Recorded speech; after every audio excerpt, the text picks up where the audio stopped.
ஓம் ஸ்ரீ ராஜயோக குருவே உங்கள் நாமம் பாட பாட இன்பம் பொங்கி வருமே. யோக சக்தி எங்கிருந்து வந்தது? இறைவனால் அளிக்கப்பட்ட ஒரு சக்தி, வேற ஒன்றும் இல்லை. இது இன்னும் மனுஷன்கிட்ட என்னடா அங்கே இருக்குன்னு நம்ம நேரடியாக நம்ம பார்க்கும்போது நமக்கு தெரியறது இல்லை.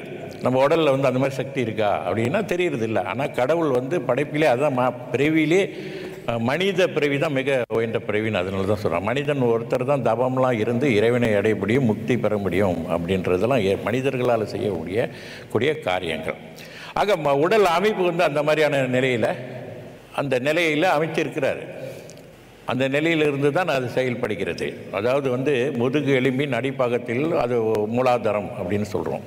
அதுக்கு அடுத்து சுவாதிஷ்டானம், அப்புறம் மணிப்புரகம், அநாகதம், தொண்டை பகுதி, விசுத்தி, ஆக்கினை என்பது புருவ மத்தியில், சகசிராரம் என்பது அது 7வது ஆதாரம். அது சமாதி சித்தர்களுக்கு புரிந்த ஒரு நிலை.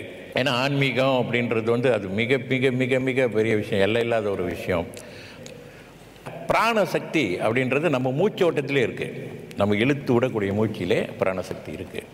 அதனால தான் பிராணாயாம பயிற்சி அப்படின்னு சொல்கிறோம். அந்த மூச்சில் இருக்கக்கூடிய சக்தியை வசப்படுத்தணும் அப்படின்னு சொல்கிறோம்.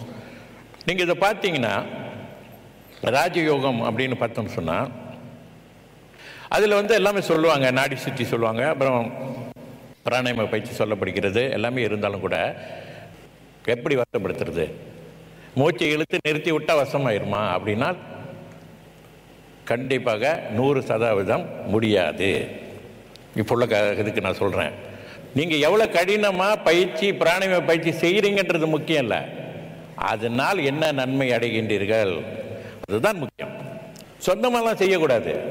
எந்த பிராணாயாம பயிற்சியாக இருந்தாலும் சரி, மற்றவங்க சொல்லிட்டு போகிறவங்க செய்யக்கூடாது. அவர்கள் வந்து அதை செய்யக்கூடியவர்களாக இருக்கணும். அதில் வந்து அவர்கள் வந்து கை தந்தவர்களாக இருக்கணும், நல்ல அனுபவசாலியாக தான், நல்ல எக்ஸ்பர்ட்டாக இருக்கணும். அவங்க சொல்லணும். யோக ஞான சித்தர் ஓம் ஸ்ரீ ராஜயோக